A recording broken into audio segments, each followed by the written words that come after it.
Somewhere on the edge of a medieval village, not the kind drawn on maps, but the kind remembered only by the bent shape of its fence posts, there lies a garden. Not a grand one, not the sort cultivated for royalty or poets. This garden is shaped by need, not aesthetics. Its edges are frayed with weeds, the soil churned by wooden hoes and boot heels. It grows out of fatigue and continues, season after season, because it must. The sun has barely begun its rise. Mist clings low over the furrows, wrapping each fragile sprout in the softest kind of silence. And beneath this hush, tucked between cabbages and clumps of sod, lie ghosts, not of people, but of plants, forgotten vegetables, a dozen roots and leaves and stems that once fed empires and endured winters, now absent from modern plates. Skirret, Alexander's, good King Henry. Their names sound like tavern keepers or obscure saints, but they were once the backbone of the peasant garden. To the medieval farmer, these plants were not exotic. They were dependable. They were the backup choir to the loud hymn of hunger. Some grew without asking. Others tolerated frost, shade, or the indifference of a tired hand. Their seeds passed not through marketplaces, but through memory. Shared in whispers, folded into hems, buried beside tools. Now, centuries later, most have vanished. Their flavours forgotten, their roots unplanted, their leaves unsung. Tonight, we follow them back into the soil. We begin with Skirret. Skirret, once beloved, now barely mentioned, was a pale, slender root shaped like a parsnip with the soul of a dessert. Unlike carrots, which demand straight rows and sunlit pride, Skirret was content to grow sideways and unnoticed. Its roots multiplied in secret. A peasant might forget where they had planted it, only to find months later a whole cache of sweet white treasure under the frostbitten earth. Its taste, sweet, softer than sugar, faintly spiced like parsnip laced with syrup, was not just sustenance, it was comfort. In a world where meals rarely surprised, Skirret offered something gentler. It could be roasted until golden, boiled until tender, or even wrapped in pastry for pies. One of the few vegetables that politely volunteered for dessert duty. It earned the admiration of nobles and monks alike. Royal gardens grew it beside roses. Monasteries praised its resilience. During fasts and famines, it appeared in kitchen manuscripts written by candlelight, its name smudged beside cinnamon and leeks. But progress is impatient. Skirret grew slowly. Its roots forked and tangled. Modern farming demanded straight lines, uniformity, and yield. So Skirret, stubborn and sweet, was left behind. Its seed slept in forgotten soil. Its name faded from ledgers, and the world turned to potatoes. Next, we meet a plant with far less decorum, Alexander's. If Skirret was the obedient child of the medieval garden, Alexander's was the charming rogue, the one who refused to stay in line, grew wherever it pleased, and still managed to make itself indispensable. Its stalks rose bold and green, 6 feet tall if left to their ambitions, crowned in yellow blooms that smelled faintly of celery and rebellion. It was never tamed, not really. Monks tried, gardeners begged, but Alexander's had other plans. It crept along cliffs and roadsides, edged its way into hedgerows, and grinned from the margins of fields. Not planted, but present, it tasted like someone had spliced parsley with celery and added a whisper of salt air. The flavour was strong, strange and utterly medieval. Not refined or subtle, just confident. It was the sort of plant you ate, because it reminded you that food could be bold even when life wasn't. Every part of Alexander's was edible. leaves, stems, roots, flowers, seeds. The young shoots were snapped off and steamed like asparagus. The leaves stirred into pottage, the seeds dried and ground as a pepper substitute. A poor man's spice rack stubbornly growing without invitation. In the right conditions, it was almost invasive, but that was the point. Alexander's thrived where other vegetables hesitated. Coastal bluffs, crumbling stone walls, the borders of old Roman roads. It was, in every sense, a survivor. Romans had brought it north, centuries earlier, tucking seeds into saddlebags and clay pots. By the Middle Ages, it was everywhere. Peasants gathered it freely. Nobles dined on it unknowingly, its taste hidden beneath sauces. And still, Alexander's asked for nothing but space and time. But the age of celery arrived. Uniform, mild, shippable celery. Everything Alexander's refused to be. The garden shifted. Markets demanded conformity. Alexander's, wild and a little too flavourful, was quietly shown the door. Today, it still grows in the cracks, behind stone fences, beside railway tracks, unnoticed by those who mistake it for a weed. But once, it stood proudly in kitchens and cloisters, flavouring soups, healing bellies, and ignoring every rule of polite horticulture. If Alexander's was the garden's mischief, and Skirret its sweetness, then good King Henry was its devotion. It did not need fanfare. It did not demand replanting. It simply returned, year after year, like the sunrise, like the tax collector, like disappointment. But unlike those other things, it gave back, named for reasons still unclear, after royalty that may or may not have existed. Good King Henry had no crown, no pomp, no lineage. Its nobility was botanical, not genealogical. It served the peasant first, and the nobility only by accident. To the medieval farmer, it was a blessing that asked for little. Plant it once, and it stayed.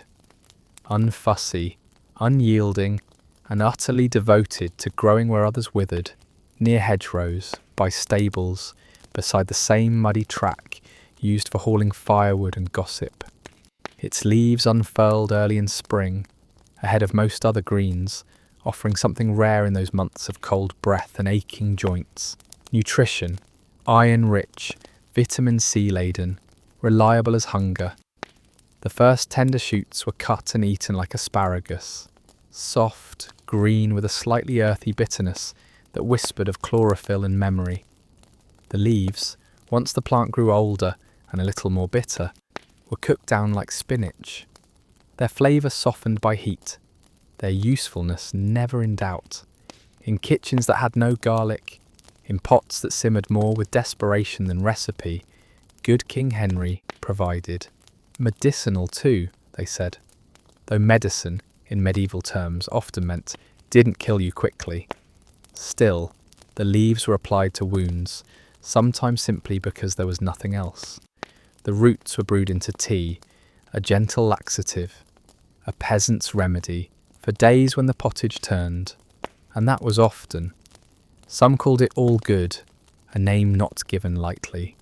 In an age where food spoiled, fields failed, and children disappeared beneath winter blankets, to be called all good meant something. It meant survival. It was the vegetable equivalent of a trusted neighbour. Quiet, unglamorous, present. Not flashy like the new imports, the delicate herbs from warmer shores, the shiny produce of future grocery aisles. Good King Henry was, instead, a plant of patience. It asked for no tending. It forgave neglect. It returned every spring, its roots gripping the soil with the confidence of the overlooked. And like many such things, it was eventually discarded. Commercial farming preferred crops that could be harvested all at once, boxed in crates and marketed with slogans. Good King Henry's staggered generosity didn't fit. Its greens were too soft, its harvest too modest, its flavour too ancient, and so it slipped away. Not gone entirely.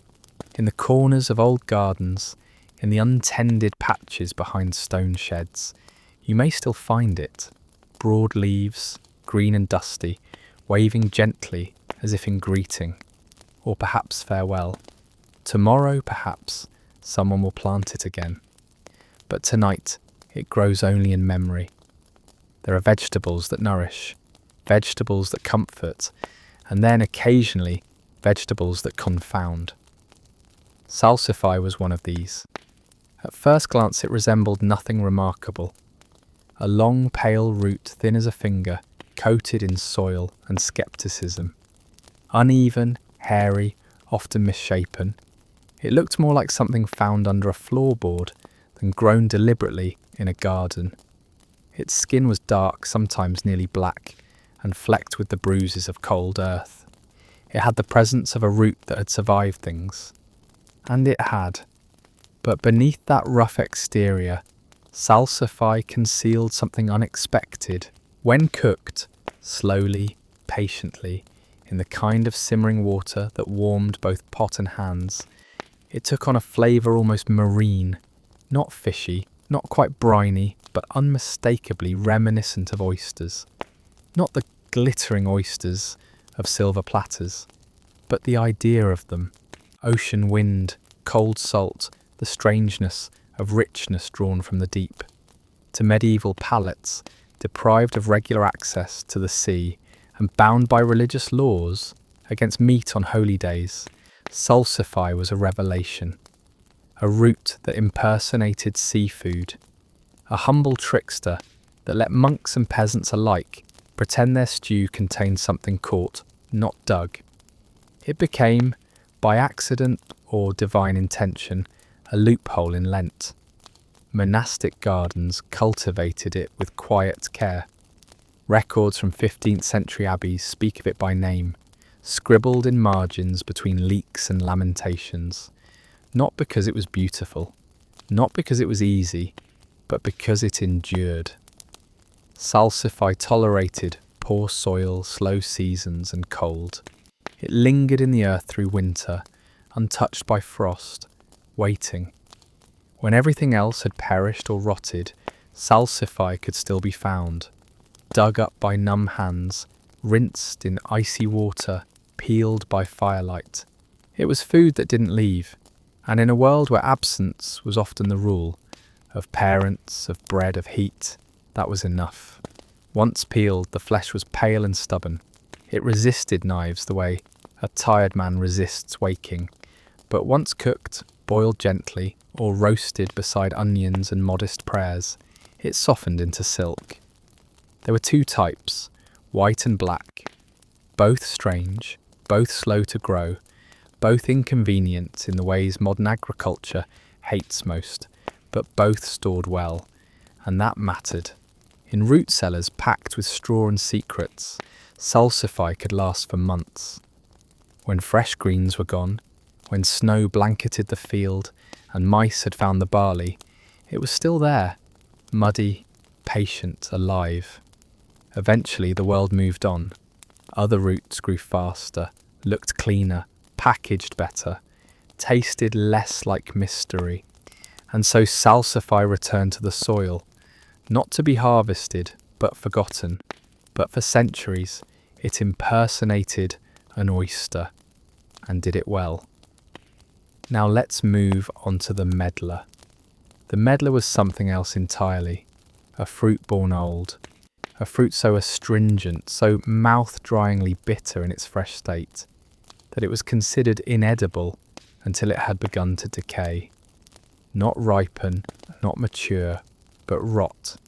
Its name, perhaps unsurprisingly, comes with a trail of unrepeatable medieval euphemisms, most of them anatomical. The fruit's shape, a small brown orb with a puckered open end that exposed its seeds like a secret, inspired more crude comparisons than culinary ones. To look at it freshly plucked from the gnarled branches of its thorny tree was to see something vaguely alive and entirely unappetizing. hard as stone, tannic as tea made from regret. Medieval gardeners somehow looked at this fruit and thought, dessert, but only after it had bled. Bletting, they called it. A process not so much of ripening as surrender. The medlars would be picked and left in cool, dark places, cellars, straw baskets, windowsills, to soften. Weeks passed, the skin browned, the flesh collapsed inward. The whole fruit turned mushy, fragrant, and slightly fermented. It looked ruined. It was perfect. This was the point at which medieval cooks, with patience that modern palates would scarcely tolerate, declared it edible. And not just edible, it was beneath its withered skin. The medlar transformed. Its flesh took on the texture of applesauce, the colour of autumn, and the taste of mild spice laced with earth. It was eaten with spoons, spread on dark bread, turned into jams, jellies, and even wine. Recipes from the 13th century, scribbled on parchment, ink smudged by fingers that had likely handled firewood moments before, detail its use in stewed fruit puddings and tarts. Not the bright tarts of summer berries or sugared cherries, but heavy, contemplative pastries. Winter food, comfort food. Medlars were fruits for dark days. They ripened when the trees were bare, when the fields lay fallow, when everything smelled of smoke and cold air. While other fruits rotted too soon or vanished entirely, the medlar insisted on lingering. It took its time, it demanded decay, and in doing so it gave peasants something rare, a sweetness that came not in defiance of rot, but because of it. Its fall from favour was, like many things, due to impatience. Modern consumers want fruit that can be picked, packed and eaten in the same afternoon. The medlar, with its weeks-long bletting and its vaguely scandalous shape, didn't fit. It became an antique curiosity, a footnote, a punchline. But once it was loved precisely because it was not immediately lovable, delicious. Beneath its withered skin, the medlar transformed.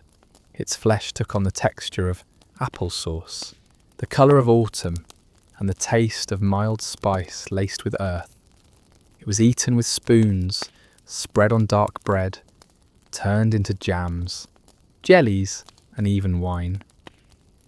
Recipes from the 13th century, scribbled on parchment, ink smudged by fingers that had likely handled firewood moments before, detail its use in stewed fruit puddings and tarts.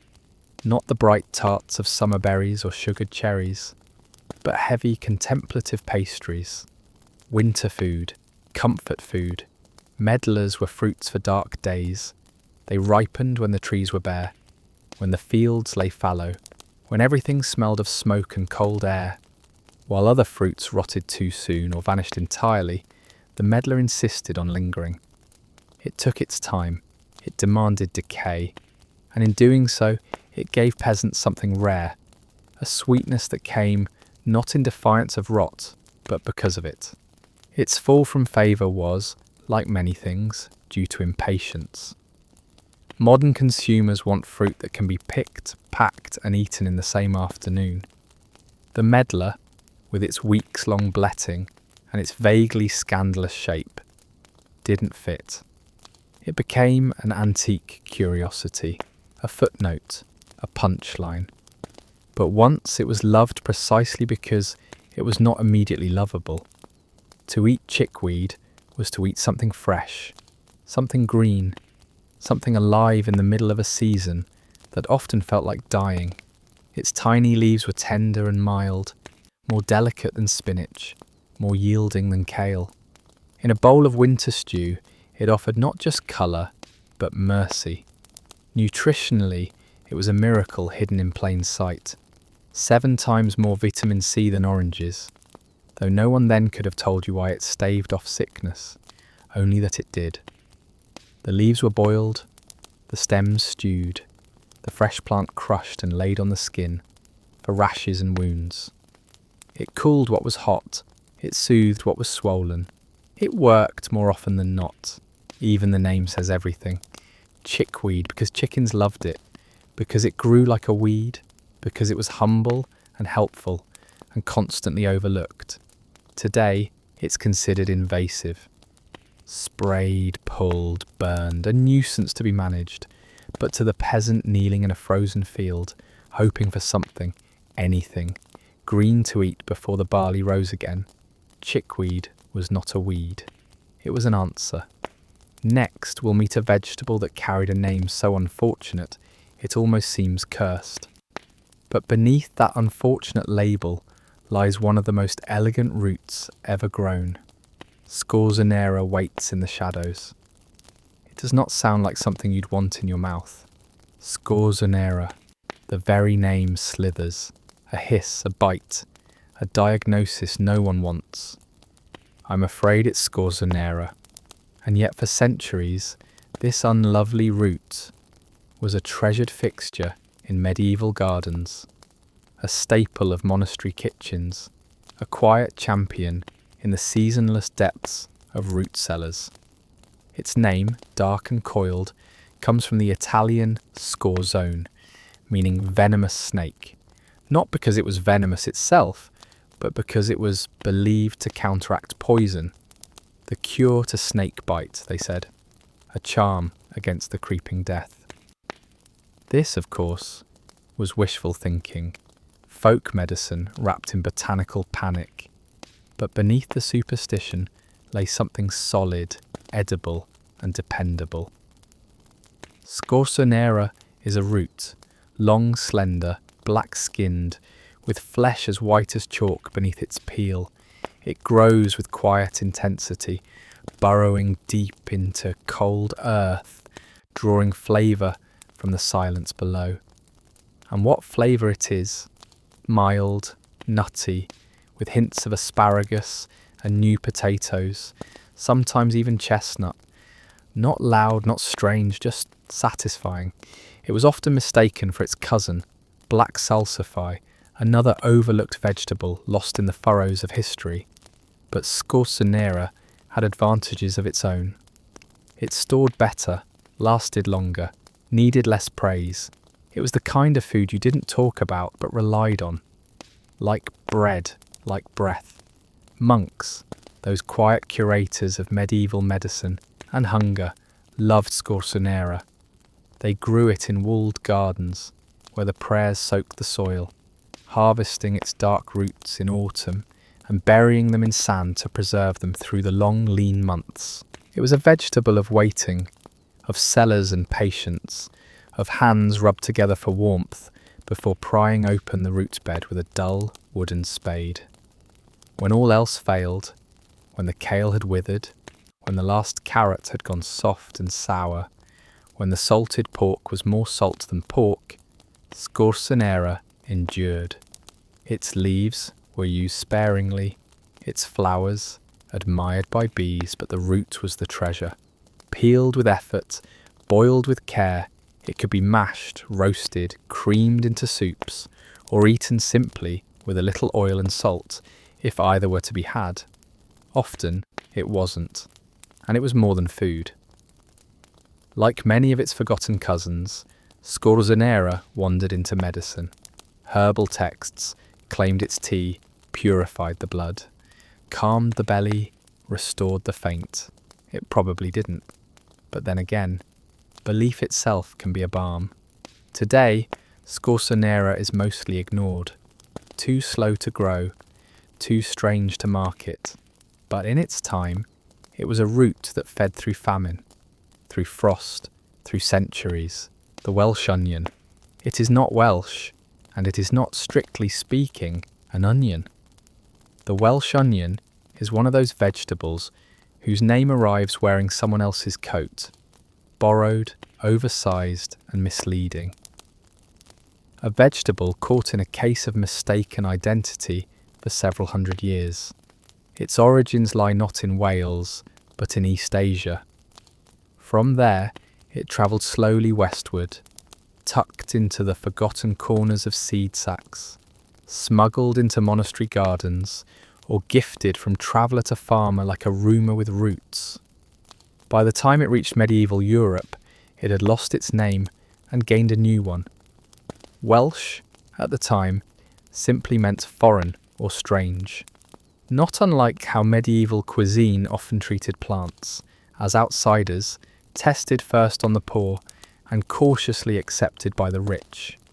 Yet once planted, the Welsh onion proved itself.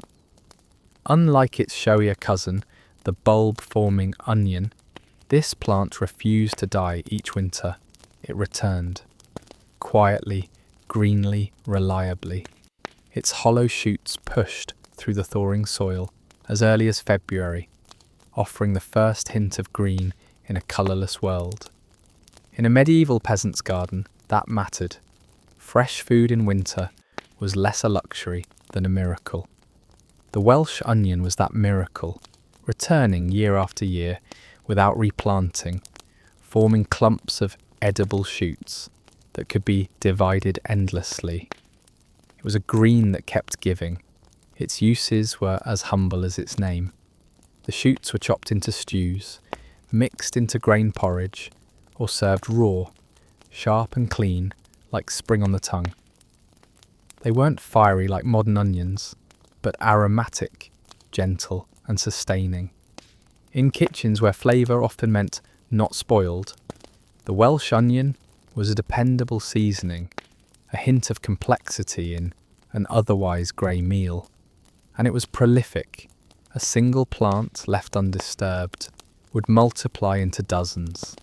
A medieval gardener could feed a family for a decade from one stubborn clump. It demanded nothing. No special soil, no elaborate pruning, no prayers, just space. Even in the depth of winter, it clung to life. Its green shoots, bowing beneath frost, could still be cut and stirred into whatever thin meal passed for supper. In a time when children's bones softened for lack of vitamins, this was more than garnish. It was survival.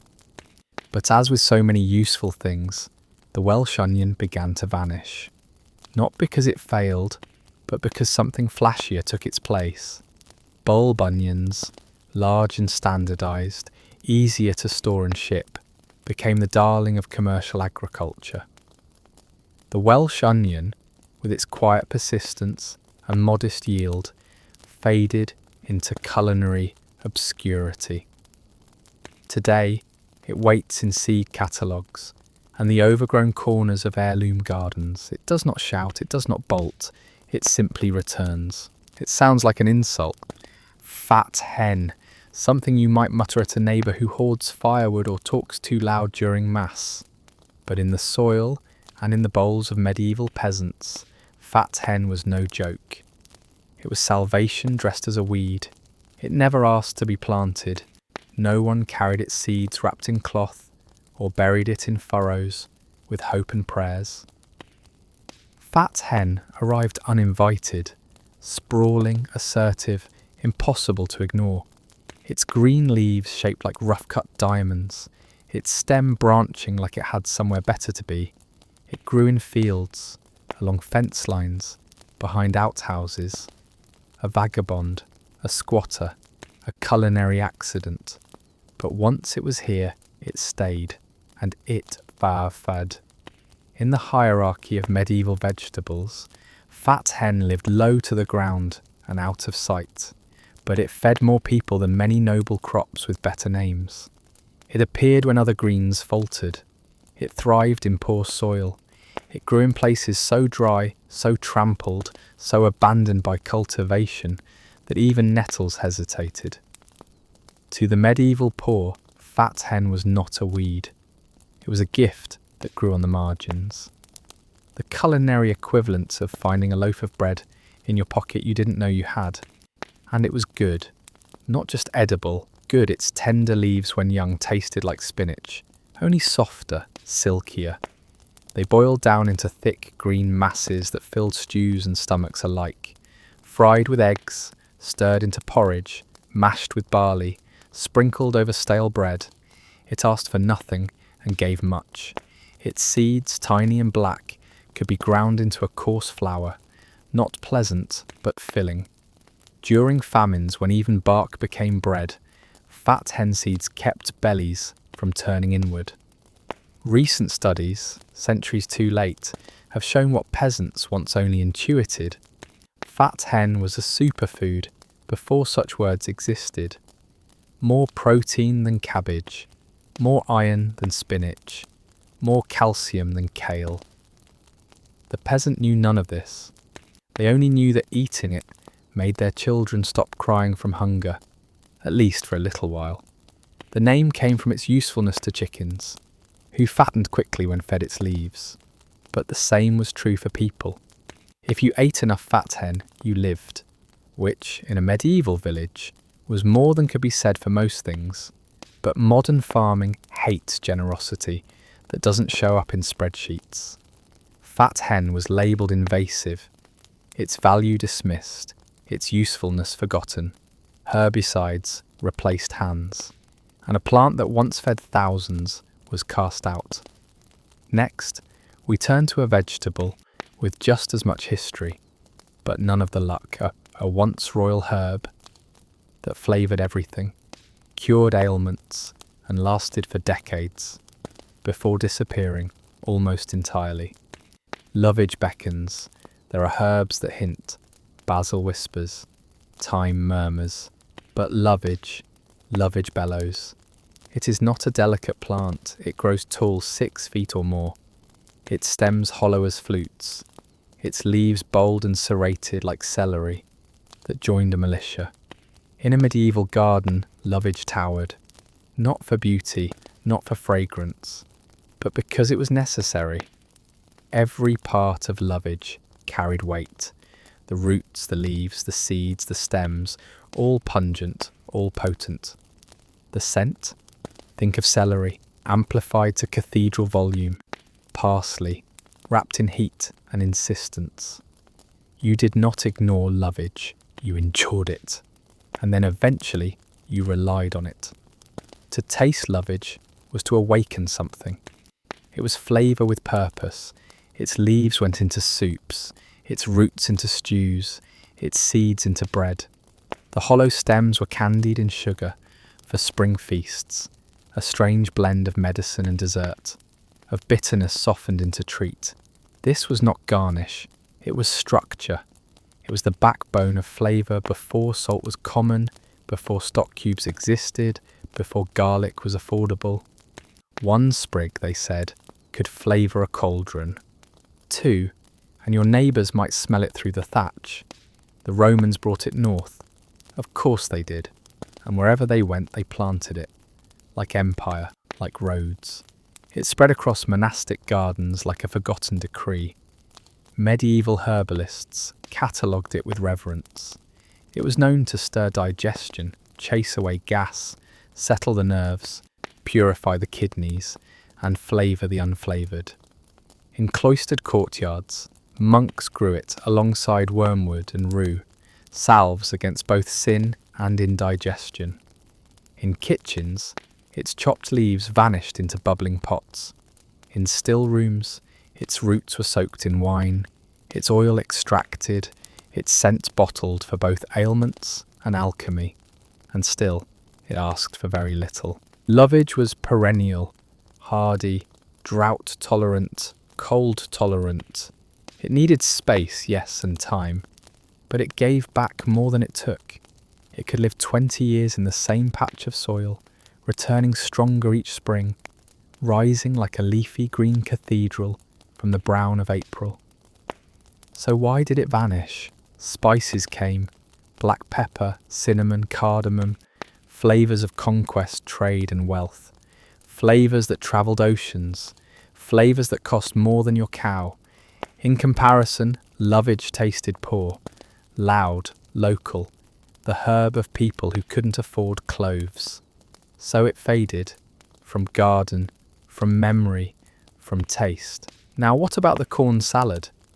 Then corn salad was doomed from the start. It contains no corn.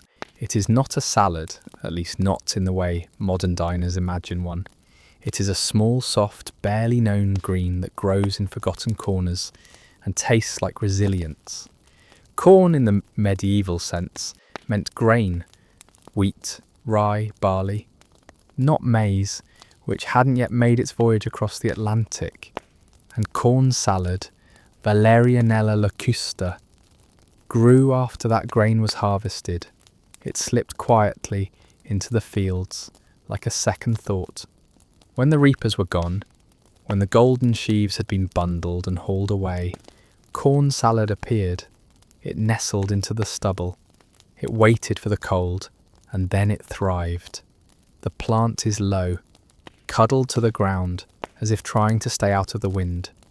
Its leaves are small, spoon-shaped, arranged like rosettes of green velvet. Touch them, and they yield. Pick them, and they almost seem to sigh. They taste mild, just slightly nutty. No bitterness, no bravado, a leaf designed not to shock, but to soothe. For peasants, this was not a delicacy. It was an accident that helped. In December, when the frost gnawed through the cabbage and the onions had been hung dry in the rafters, corn salad stayed green. It didn't wilt. It didn't bolt. It didn't ask for attention. It simply waited to be found. In lean years, it made the difference between scurvy and strength.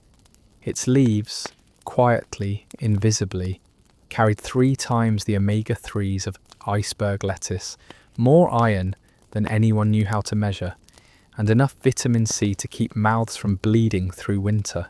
But it didn't store well. It didn't travel. It didn't make it into ledgers or tax rolls or paintings.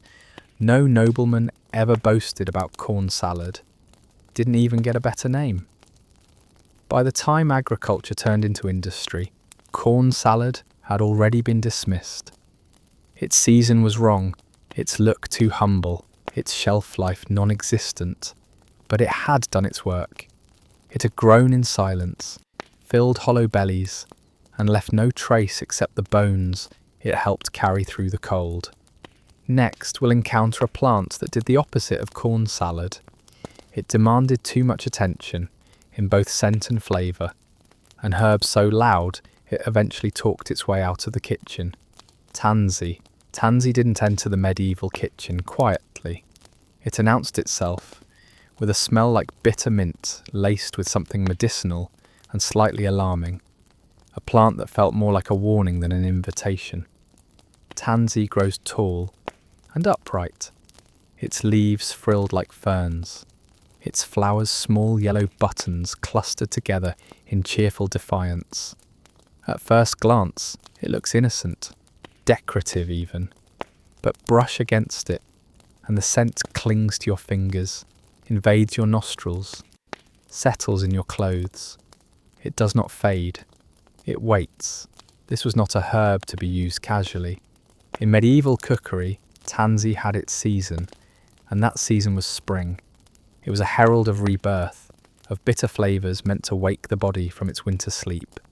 Its leaves were chopped and stirred into puddings, cakes, and thick green fritters. Tansy pudding, a specialty of Easter tables, was a strange speckled thing, eggy, spongy, sharp with herb, and sweetened only enough to soften its edge, more medicine than dessert, more ritual than indulgence. You ate it not because it was delicious, but because it reminded you that taste could mean something beyond fuel. Something sharper, something brighter, something that held the cold at bay with a slap. But its bitterness was only part of its power. Tansy was also a preservative. Before refrigeration, flavour was survival, and survival often meant making sure food didn't rot before you ate it. Tansy's pungent oils helped keep meat from souring, bread from moulding, and the body, so they hoped, from decay. It featured in ales brewed for feast days, in cheeses pressed with flowers, in handkerchiefs carried during plagues. It was rubbed on floors to repel insects, tied in bundles and hung from rafters, stirred into remedies, ointments, tonics. It had a job in nearly every room of the medieval house. It was also feared.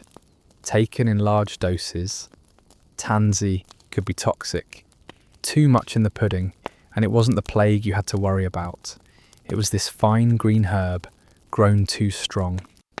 Women used it in doses too dangerous to discuss, folk remedies for ailments that had no name in polite company. Tansy was whispered about, handled with care, praised and blamed in equal measure. As milder herbs crept into kitchens, parsley, sage, thyme, tansy found itself increasingly unwelcome. Too strange, too strong, too old, the kind of herb your grandmother swore by, and your mother quietly buried in the garden when she wasn't looking. Today it blooms wild in forgotten fields, bright and yellow, still shouting. But no one's listening. The gardens inland had rows, hedges and boundaries. But along the coast, where the salt hung thick in the air and the wind blew sideways, food behaved differently. It didn't grow in neat plots or ask for protection. It survived. Sea kale was such a plant. It grew on the edges of the world, where fields gave way to pebbles and pebbles gave way to waves, along beaches battered by storms. And brined by tide, sea kale took root, not because anyone asked it to, but because the land allowed it, barely. Its leaves were broad and waxy, blue-green like stormy water, curled at the edges like they had been caught mid-sigh. In spring, pale shoots pushed through the sand, stiff, ivory-coloured and tightly wrapped. These were harvested carefully, before the sun darkened them, before they turned bitter, before the salt settled too deeply into their veins. To eat sea kale was to taste the beginning of spring. It was tender, slightly sweet and faintly nutty, like asparagus that had once dreamed of being a cabbage. Fishing villages relied on it not out of luxury, but because the sea was generous only in fits. When the nets came back empty, when storms lasted days, when even the dried cod had gone soft with mildew, sea kale was still there, quietly sprouting from the stones. There are some plants that plead for attention. Sea kale never did. It asked nothing from the farmer, grew without fence or furrow, and thrived in soil too hostile for almost anything else. Its roots pushed deep into sand salted by years of tidal breath, anchoring themselves beneath seaweed and driftwood. Its blooms came white and fragrant in late spring, drawing bees to the coast like pilgrims to a shrine. For the people who lived where land ended, fisherfolk, beachcombers, weather-worn monks, it was more than a side dish. Sea kale was survival. When stored cabbages turned, when turnips went soft, when the brine barrels emptied, they turned to the shoreline. And there it was. Rich in vitamin C, sea kale helped prevent the bleeding gums and aching joints of scurvy long before anyone knew such a thing could be caused by absence rather than sin. In fishing communities isolated by tide and time, sea kale made the difference between enduring and perishing. It was harvested with hands already cracked by salt and wind, bundled in rushes and cooked over fires fed with driftwood. Not gourmet, not even pretty, just sufficient. But as cities crept inland and farmlands expanded outward, sea kale became a plant of the past. Forgotten not because it failed, but because it didn't sell. Modern crops demanded order, not accidents. Sea kale, persistent and wild, had no place on shelves that required uniformity. Even so, along certain cold beaches it still grows, grey and green, bowed by breeze, unchanged. And now we turn to something stranger still, a plant with a double life, 1 part pigment, 1 part salad. Smelling faintly of dye and dampness, it once coloured robes and stained tongues, before being quietly buried in history's darker corners. There are few plants that stain both cloth and memory. Woad did both.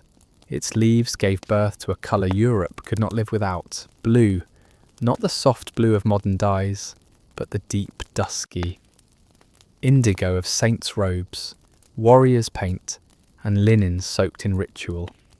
Before chemical pigments, before trade routes brought brighter hues, there was woad, pungent, stubborn, and unforgettably strong. Its cultivation was not elegant. The process of turning green leaves into blue dye involved fermentation, long, smelly, ruinous fermentation. Barrels of crushed leaves left to rot in their own juices. The stench was legendary. In some places, royal decrees banned woad processing near homes, churches, and anything that hoped to keep its dignity intact. But before it became smell and stain, woad was a vegetable, at least briefly. In early spring, before the dye compounds matured, the young leaves of woad were edible. Mild, peppery, almost mustard-like.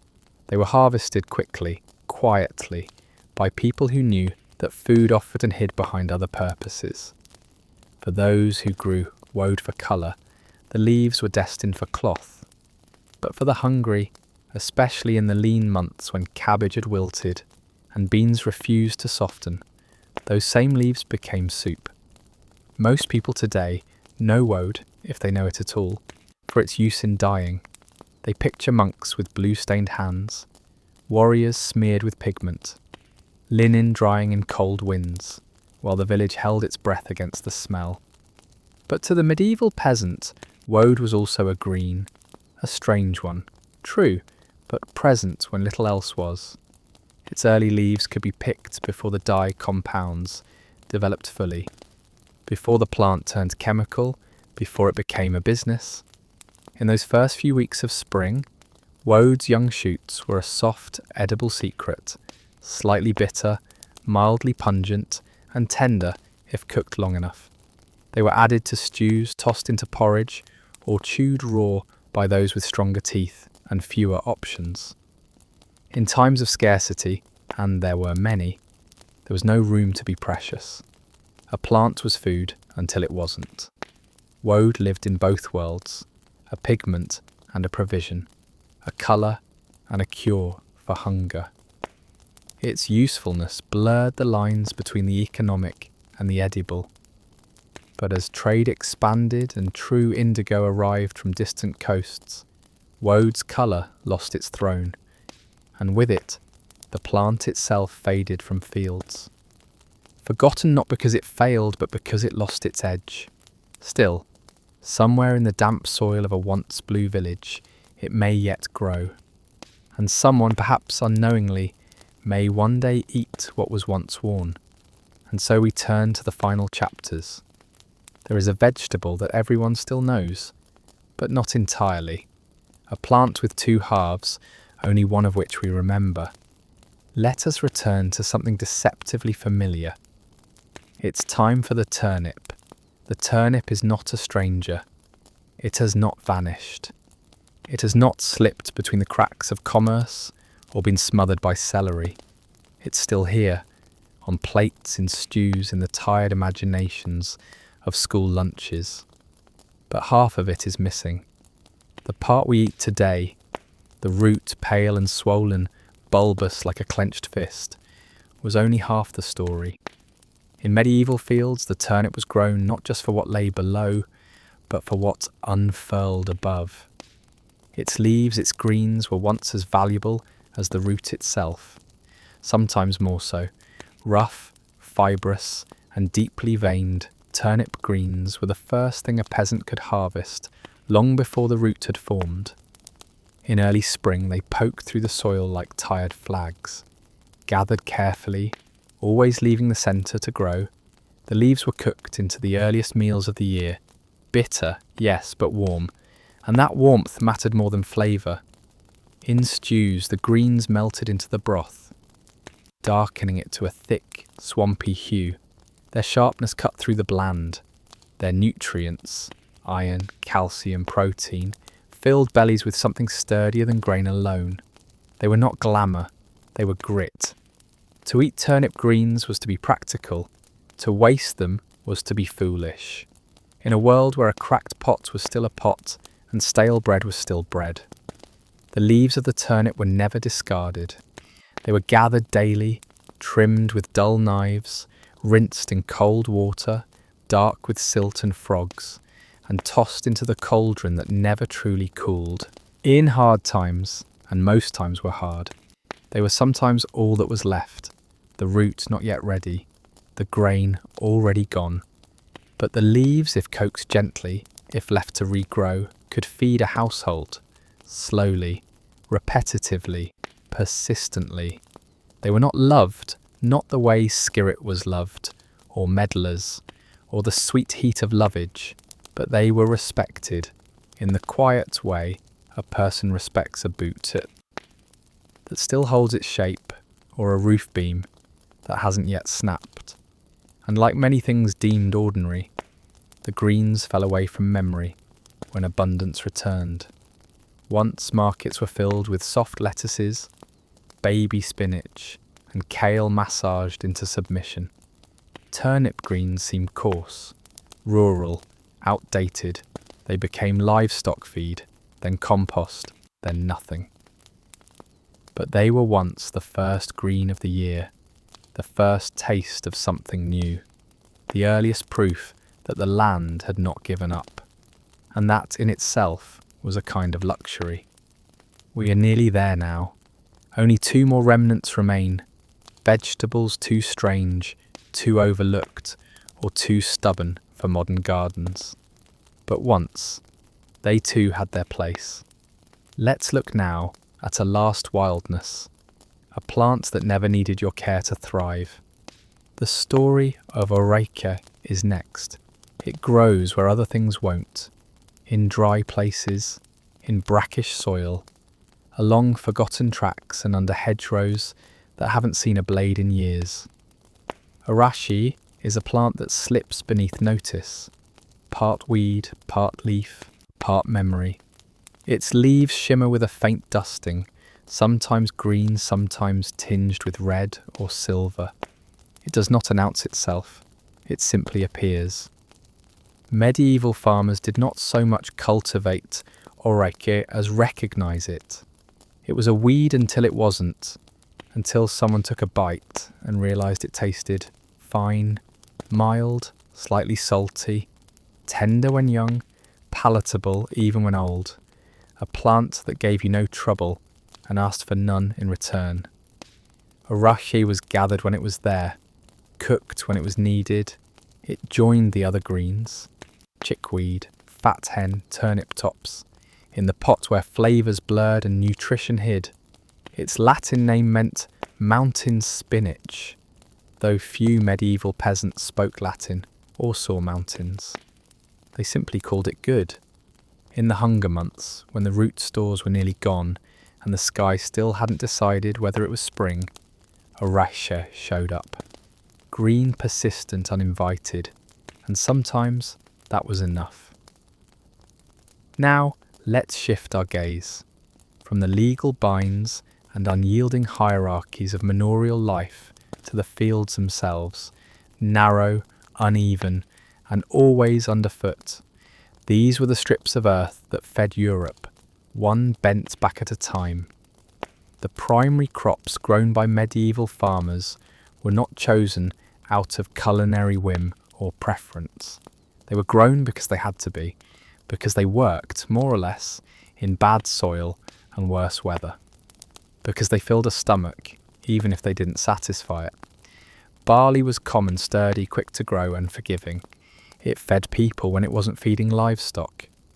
Oats came next, especially in colder, wetter regions. They were less noble, less profitable, but reliable. Rye was often grown too, though it came with a risk. If the weather turned damp at the wrong moment, it could rot in the field or grow a black fungus that made people hallucinate and convulse. Still, it was planted. You took your chances. Wheat, sweet, soft, golden wheat, was the most desirable and the least accessible. It grew best in dry, rich soils and required more care. It was often reserved for the Lord's fields. What wheat the peasants did grow often ended up in taxes, not bread. Peasants also grew legumes, field peas, broad beans, lentils. These helped restore the soil, fed their family, and stretched the stew pot when meat was a memory. Flax, too, was cultivated, not to eat but to wear. Its pale blue flowers waved prettily, but its value lay in its fibrous stems, which, when retted, broken and spun, could become linen. Root vegetables rounded out the diet: turnips, parsnips, onions, leeks. Cabbages were treasured. Garlic, if they could spare the space. Everything had a place, and every place was planned. But the planning wasn't up to them. It came from tradition, from neighbours, from memory older than their own. The planting was communal, the effort shared. The land divided into strips, long thin ribbons of dirt spread across the village's open fields, so no one got the best soil alone. Each year, the strips rotated, part of a great, slow pattern designed to keep the soil from dying. Next, we'll look at that very pattern. It's time to walk through the great open fields and understand how medieval farming rotated not just crops, but hope. Now let us step into the pattern, the slow, enduring logic that turned patches of Europe's soil into a rotating clockwork of survival. The three-field system was not an invention, but an accumulation, a wisdom shaped by generations who watched their crops fail and their children go hungry and decided there must be a better rhythm. The idea was simple, but its impact profound.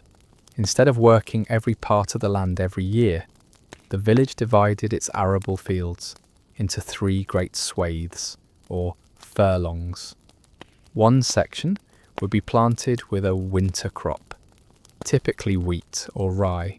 Another would be seeded in spring, with barley, oats, legumes or flax. The third, it would be left fallow, resting, untouched, allowed to breathe. Each year, the fields rotated. What this meant was that every peasant, every family, received not just a single plot of land, but a scattering of strips across all three zones. Narrow ribbons, maybe a few feet wide and a few dozen long, stitched across the field like threads in a crooked tapestry. This scattering ensured fairness. Everyone had a share of the good soil. Everyone had a share of the poor. The system was more than practical. It was protective. It preserved soil fertility in an age before fertilizers. It diversified risk. If one crop failed, the others might endure. If pests devoured the spring barley, perhaps the winter rye still stood. But it also meant that farming was never private. You didn't own a field. You owned pieces of a shared effort. Ploughing, sowing, harvesting. These were communal acts, marked by bells, shared labour, and the shuffle of neighbours who knew your business as well as you knew theirs. This was not the agriculture of independence. It was the agriculture of cooperation, of compromise, of patience. And it set the rhythm not just for the land, but for life itself. Next, we step into the seasons, not as months on a calendar, but as lived experiences of labour, hope and hunger. The year did not begin in January. For the medieval farmer, the calendar followed the earth, not the saints. It turned not on dates, but on tasks. When the frost retreated, when the buds returned, when the air changed and the fields began to wake. Spring was not gentle. It was a rush, a reckoning.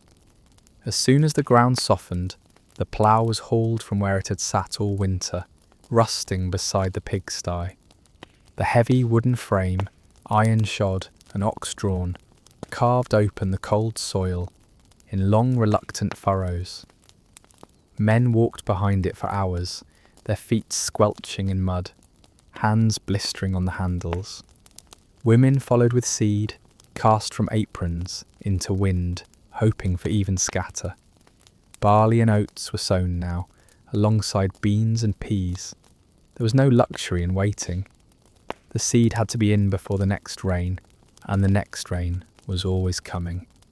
Summer brought work of a different kind, tending, weeding, mending fences.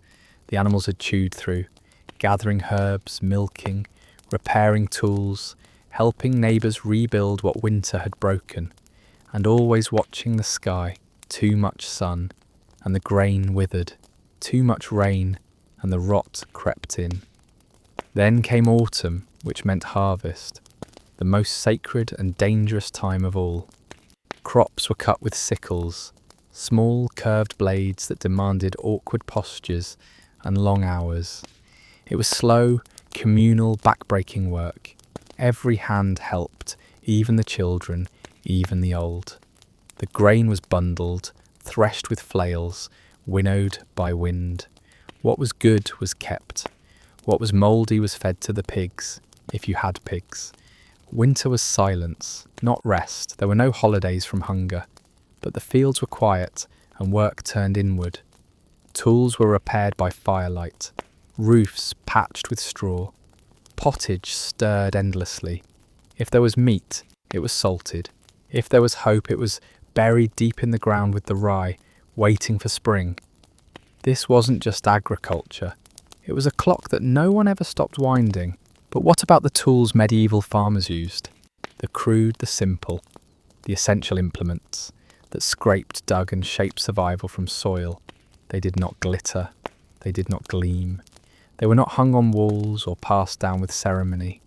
The tools of the medieval farmer were rough, patched and endlessly repaired. Each one bore the history of its use in the wear of its handle, in the warp of its edge, in the way it fit a hand too callous to notice the splinters anymore. The plough, aratro in Latin, was the centre of it all. Not the light scratch ploughs used in the Mediterranean, but the heavy, iron-shod mouldboard ploughs of northern Europe. These were monsters, requiring a team of oxen to drag them through the thick clay. Their weight turned the earth in great curling slabs, flipping the soil to expose the damp black beneath. Without this, the ground yielded little. With it, a field could feed dozens. Maybe. Oxen were prized, but slow.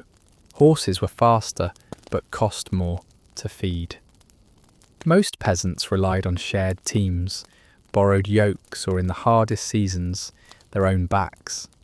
The sickle, small and curved, was used to cut grain by hand, inch by inch, stalk by stalk. It dulled quickly and had to be sharpened on stones kept in pockets or hung from belts. It demanded hours of stooping. No one emerged from a harvest without bleeding. The flail was for threshing. 2 sticks, joined by leather, swung over a pile of dried grain to beat the seeds loose. It looked like a weapon, and in hard times it could become one. But mostly it was swung rhythmically in barns and fields, hour after hour, until the grain surrendered. Spades and forks were wooden, often shod with iron. Hoes were simple and unforgiving. Rakes were used more for hay than leaves, and wheelbarrows, when they existed, were heavy and unbalanced. There were no machines, there were no shortcuts.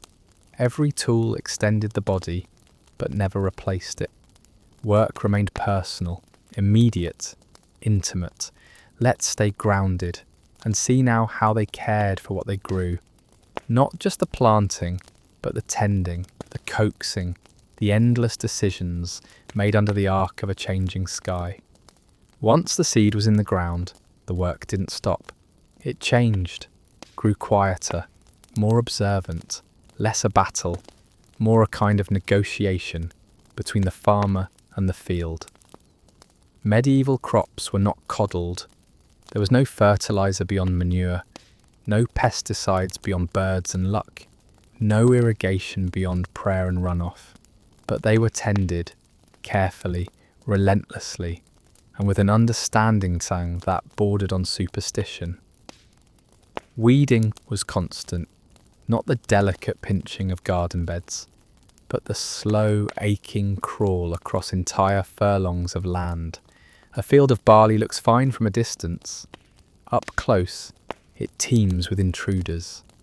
Couch grass, bindweed, thistles, weeds that tangle roots and steal water growing stronger with every missed afternoon. Women and children were often tasked with this work, stooping from dawn until knees trembled and the sun shifted. There were no gloves, just raw fingers and hope. Pests, too, arrived in silence. Birds pecked seeds.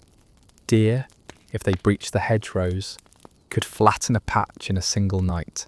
Insects, beetles, weevils, mites moved unseen. There were charms and chants. Sometimes herbs were scattered to ward them off.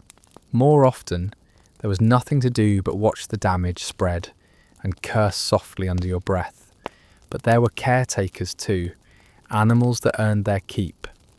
Geese patrolled for slugs, dogs guarded the fences, cats stalked rodents near the grain stores. Nothing was ornamental, everything had a task. Crop care was also about timing, when to thin the seedlings, when to turn the soil, when to let a field rest. These decisions weren't written. They were felt, passed down, from old hands to young, shaped by the slope of the land and the angle of the sun on a particular Tuesday. And when things went wrong, as they often did, it wasn't always obvious why. A field could look fine in May and fail by July. The soil perhaps had tired, the wind had shifted, a saint had been offended, but the tending never stopped. If crops were the hope of the harvest, animals were the guarantee of the morning. They didn't wait for seasons, they needed feeding when the barley hadn't yet sprouted. They needed milking before the sun had fully risen. They bleated, clucked, rooted and kicked. Life forms as urgent and insistent as any child. A medieval farmyard was rarely quiet. It pulsed with low, organic sound. The scrape of hooves on dirt, the slow shift of a pig in its sty, the flutter of chickens leaping the threshold. Livestock were not fenced in neatly or hidden away in barns. They lived near, often in. The line between home and pen was a thin one, measured not in feet but in necessity. Cows were the anchors. Large, slow and stubborn, they gave milk when they could be convinced to do so. Not the constant stream we imagine today, but a variable yield tied to grass quality, water access and mood. Milk was turned quickly into butter or cheese, products that stored better than trust. A good cow was worth more than a year's crop, and a sick one could mean ruin. Pigs were the recyclers, fed on scraps, acorns, roots, and sometimes worse. They were fattened in woods if nearby, and slaughtered just before winter. Every part was used. Meat salted and hung, fat rendered, blood boiled, bristles cleaned. A pig was not a meal. It was a season's worth of protein, stretched thin and packed with salt. Sheep gave wool, soft currency for the medieval poor. They grazed on common land, wandering under low skies in clusters, tended by children with long sticks and short patience. The wool was shorn once a year, carded, spun and woven, a laborious chain of hands and time that clothed the village long after the sheep had forgotten what they gave. Chickens, geese and ducks offered eggs and occasional meat. They were loud, stubborn, surprisingly clever. The goose might warn of intruders before the dog. The duck might find slugs before the hoe. Eggs were precious, not gathered in dozens, but counted in size. Even the smallest creatures had roles. Dogs were work animals. Cats earned their keep in the granary. Nothing was ornamental. Nothing was spared without cause. And at night in homes where walls were wattle and daub, the animals often slept just a few feet away, separated by a shutter, a wooden partition, or nothing at all. Their warmth was welcome. Their smells tolerable. Their presence constant. Let's follow the grain now, from the field into its next transformation. Because wheat, rye and barley were never eaten raw. They had to be processed. But milling, like everything else, was never simple. No grain was eaten straight from the field. Before bread could rise, before pottage could simmer, there was the long, loud business of milling, of turning golden stalks into flour, fine enough to chew without chipping a tooth. But in the medieval world, milling was not just a process, it was a power structure. The mill belonged to the lord. This was not a matter of preference, it was law. Even if the villagers had their own quernstones at home, heavy, flat discs used to hand grind grain, they were forbidden from using them for serious amounts of flour. Doing so was considered theft, not from God, from the economy. Instead, peasants were required to haul their sacks of harvested grain to the manorial mill. This was a building both feared and resented, a tall structure of creaking wood and turning wheel built beside a stream if fortune allowed, or powered by wind if the topography permitted. It seemed almost miraculous to some.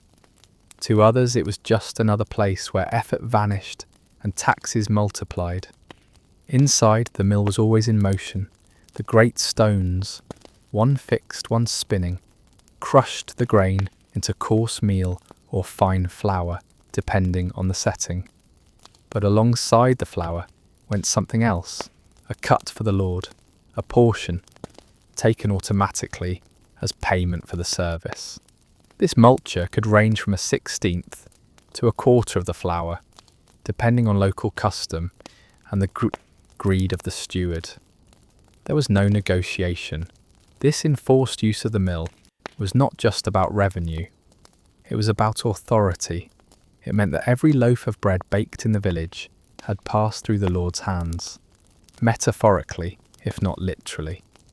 It was a form of surveillance, a quiet reminder of who owned what.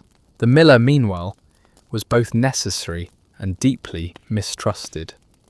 Often a peasant himself, but with a different kind of power, he was allowed to take a toll from each batch in addition to the Lord's share. Many were honest, some were not. Jokes about millers, greedy, sly, powder-covered, abounded even in the Middle Ages. It was easy to steal flour, hard to prove, and no one ever seemed to leave the mill with quite as much as they brought. But even beyond the injustice, there was danger. Mills broke, stones cracked, hands were crushed. Wet grain milled too quickly could heat and burn. Children were warned not to play near the gears. No one wanted to be the one pulled in. Despite this, the mill was indispensable. Without it, bread could not be made, porridge could not thicken, pottage would be thin and hollow. It was a place of transformation, grain to food, power to proof. But the mill was just the middle. Before it, the harvest, after it, the oven. And the oven too came at a price. Okay, let's follow the flour, to fire, to crust, to the bread that fed nations. Bread was not a luxury. It was the base, the constant, the foundation of every medieval meal. It filled the gaps that vegetables couldn't. It carried the taste of grain, of work, of heat. But behind every loaf lay a web of control, nearly as tight as the one spun around the mill. In many villages, peasants were not permitted to bake in private. Communal ovens, large stone chambers built by the lord and managed by a designated oven keeper, were the norm. You brought your dough in rough bundles, marked with a family stamp pressed into the top, so it wouldn't be confused with your neighbours. The oven was hot just once or twice a week. If your timing was off, you waited or went without. And like the mill, the oven was not free. You paid to use it. Not always in coin. Most peasants had little, but in bread itself. A portion of your batch went to the lord or to the oven keeper. One loaf out of every dozen, sometimes more. This tithe of crusts and crumbs fed not just landlords, but the entire chain of dependency that bound the village together. Reeves, bailiffs, watchmen, bread trickled upward. The oven was a place of heat and gossip. While loaves browned behind stone doors, women gathered. News travelled faster than yeast. So did complaints. Who had thin dough? Who had paid too little? Who had brought barley bread instead of wheat? Every detail noted, every mistake repeated. But the baking itself, once your turn came, was a kind of ritual. The heat was steady, not fierce. The fire was drawn out with a long-handled rake. Ashes swept clean with a cloth-wrapped stick. Dough placed on leaves or flat stones. Steam hissed as crust formed. The smell rose, and the village took a breath. Not all bread was equal. At the top sat white bread, manchet, made from fine sifted flour. Soft, pale, almost a luxury. This was bread for the Lord's table, for feast days, for rare moments when peasants might be allowed a sliver as payment or reward. It required extra steps, bolting the flour through cloth, refining it until the bran and bitterness were gone. The labour alone made it expensive, the ingredients made it rare. Then came cheat, a browner bread, coarser, made from a mix of grains or less refined flour. Most peasant bread fell here, heavy, dark, sometimes sour. It filled the belly but rarely the heart. Hard crusts, rough edges, crumb dense enough to soak up a meal or stop a door. And at the bottom, maslin or horse bread, a mix of rye and anything else. Beans, bran, pea flour, sometimes ground acorns in years of want. It was not made for pleasure. It was made for survival.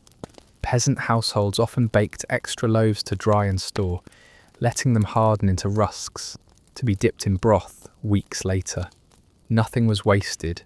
Stale bread became trenchers, plates of a kind, onto which stews were poured and then eaten or given to dogs. Even the crumbs swept from the table were collected, fed to chickens or used to thicken soups. The act of baking was more than domestic. It was communal, economic, seasonal. You baked because you had to, because there was no other option. Because bread, however humble, was the measure of a household's luck. And so bread passed from hand to mouth, from field to fire, from hunger to brief, heavy satisfaction. But no farmer lived on bread alone. Let's turn to the spaces beyond the plough, the hedgerows, the woods, the uncultivated lands that, though unowned, were fiercely needed. Not all land was tilled, some land was shared, or rather, claimed collectively, in a manner so ancient it outran ownership. This was the commons, meadows, forests, heaths, marshes, land outside the formal fields, not parcelled or stripped or ploughed, but grazed, gathered from, gleaned. The commons were not a bonus, they were essential. Here, sheep and cattle were turned out to graze when the fields were bare. Pigs were driven into the woods each autumn to feed on fallen acorns and beech mast, a practice known as pannage. Geese wandered through bogs, goats climbed impossible rocks. For the poorest families, the commons were the difference between getting by and giving up. From these lands they gathered firewood, berries, herbs, mushrooms, rushes for thatching, reeds for baskets, and peat for burning. Children learned the textures of the hedgerow before they learned letters.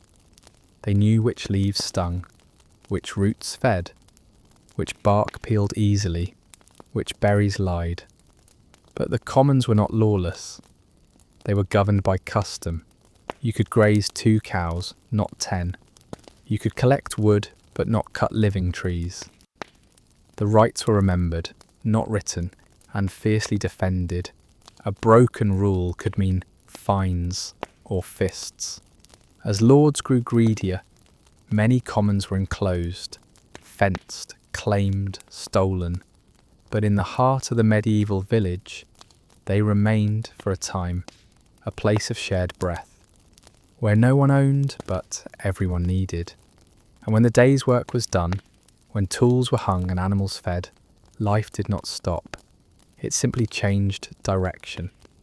Let's go now to the home, not as structure, but as experience. Walls of mud and straw, smoke caught in the rafters, the daily details of domestic survival. The medieval farmhouse was not a sanctuary, it was an extension of labour, a continuation of the field, just with walls. And what walls they were! Woven wattle smeared with daub, a mix of clay, dung and straw. They cracked in the cold, sagged in the wet, and were patched endlessly. Floors were earth, hard-packed, damp, often uneven. In wet seasons water seeped in dry ones dust coated everything. No tiles, no rugs, only rushes strewn on the ground, changed when the smell became too sharp to ignore. The hearth sat at the centre, both literal and symbolic. A pit or stone-lined fire, sometimes with a chimney, often without. Smoke curled upward and sideways, coating the rafters, burning eyes, settling in clothes and lungs. But it was warmth, and warmth was rare. Cooking pots hung on iron tripods or chains, bread was baked elsewhere. Most meals were stews, eternal pots, bubbling day after day, ingredients added as they appeared, never truly emptied. Tables were rough boards, benches doubled as beds. Light came from fire or rushlights, fat-soaked reeds that sputtered and hissed. There were few rooms, often one. Maybe a loft above the animals, reached by ladder, if the family was lucky. Privacy was not a concept. Lives unfolded in front of each other. Births, deaths, meals, silences. And still it was home. Tomorrow or later, or when you're ready to listen again, we'll walk further. Into feast days, faith, famine and fear. But for now, let the fire crackle low. The field is quiet, the bread is cooling, and sleep, like the soil, waits patiently.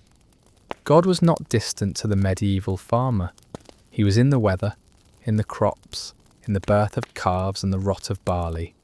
Religion was not a compartment but a current, flowing beneath every task, every ache, every sigh. The rural year was stitched with feast days. Dozens, sometimes more. Some meant a pause from work, others meant longer mass, new clothes, salted fish. The big ones, Easter, Christmas, Pentecost, were marked by processions, food if there was any, and drink if there was luck. But even the small saints had their days, and each day came with its own blend of reverence and routine. Church was attended regularly. Compulsory, yes, but also expected, internalised. Sunday mornings were for Mass. The rest of the day was, in theory, a rest. In practice, it was often used for chores too urgent to ignore. Repairing fences, mending shoes, gathering fuel. Blessings were sought for the plough. Candles were lit for the sick cow. Crosses were scratched into the soil before planting. Old gods lingered in hedgerows and habits. It was not contradiction, it was survival. The priest, if the village had one, stood as spiritual guide and often scribe. He might be educated, he might not, he might be pious, he might be cruel, but he baptized your child, buried your parents, heard your fears. You gave him eggs, bread, labour. He gave you absolution. Even the seasons were sacralized. Lent was not just about fish. It was about restraint, reflection, hunger, formalized into ritual. Rogation days brought processions into the fields. Prayers for good weather, for strong grain, for mercy. Faith was not abstract, it was urgent. And when crops failed, or plague came, or war passed too near, prayer became all that remained. Faith did not remove suffering. It made it bearable. Hunger was not a metaphor. It was seasonal, predictable, feared. Even in good years, food was tight by late winter. Grain ran low. Salted meat shrank in its barrel. Turnips softened. Children thinned. Lent fell during these months, not by coincidence, but by necessity. Fasting was easier when there was little to eat. Harvest failures brought true famine, bad weather, blight, flood, a dozen reasons, none controllable. A single lost harvest could mean a year of hunger. 2 in a row could mean death. In such times, survival became improvisation. Bark was scraped and boiled. Nettles were picked. Bread was stretched with ground peas, beans, anything to make it rise. Even straw and clay were rumoured to be baked by the desperate. Malnutrition left its mark. Bent bones, lost teeth, stunted growth. Entire generations bore famine in their posture. The scars were quiet but deep, and yet there were feasts. When harvest succeeded, when wine fermented well, when a pig was slaughtered, food came in brief, brilliant abundance. Whole villages might roast an ox for a wedding, ale would flow, songs were sung, bread baked golden, feast and famine, bread and bitterness. The seesaw never stopped. Children were not sheltered. They were workers in training. Responsibility came with walking. By 5 or 6, they fetched water, scared birds from fields, carried kindling, fed animals. By 10 they hoed, herded, weeded. Their games mimicked labour. Their toys were tools in miniature. School was rare. A monastery might offer learning or a travelling clerk, but most children learned with their hands, by example, by repetition. Mistakes were punished, successes expected, death was common. Siblings, vanished before memory, could fix their names. Mothers birthed in silence and fear. Fathers buried tiny bundles with calloused hands. And yet children played, they laughed, they learned bird song and bad words. They ran through furrows. They found joy in stolen apples, in carved whistles, in the smell of baking. Their childhoods were short, but not empty. A peasant woman's work was never separate from the land. It merely moved between hearth and field. She sowed, hoed, gleaned, and harvested alongside her husband. She also ground grain, brewed ale, tended children, milked animals, spun wool, cooked, washed, mended, bartered, and birthed. Birth was domestic and dangerous. It happened in corners, on straw, with other women. No hospitals, no doctors, prayers muttered, rags boiled, knives kept near. Many didn't survive. Few complained, widows were common, marriage came early, life expectancy was low, but not because people dropped at 30, more because many never made it past infancy. Those who did often lived into their 50s or 60s, stooped, strong, stubborn. Women knew the hedgerow herbs. They stitched wounds and salted meat. They carried the household economy in calloused hands. And often, when the men went to war or drank away their wages, they held the family together entirely. Their stories are less preserved, but the land remembers. The medieval farmer did not have forecasts. He had clouds, winds, gut instincts, and saints. The weather was not an inconvenience. It was a force, a gift, a threat. A late frost could kill seedlings. A week of rain could rot the hay. Drought cracked the soil and withered oats before the ear. Hail stripped barley bare in an hour. A mild spring meant early harvest. A hard winter meant death.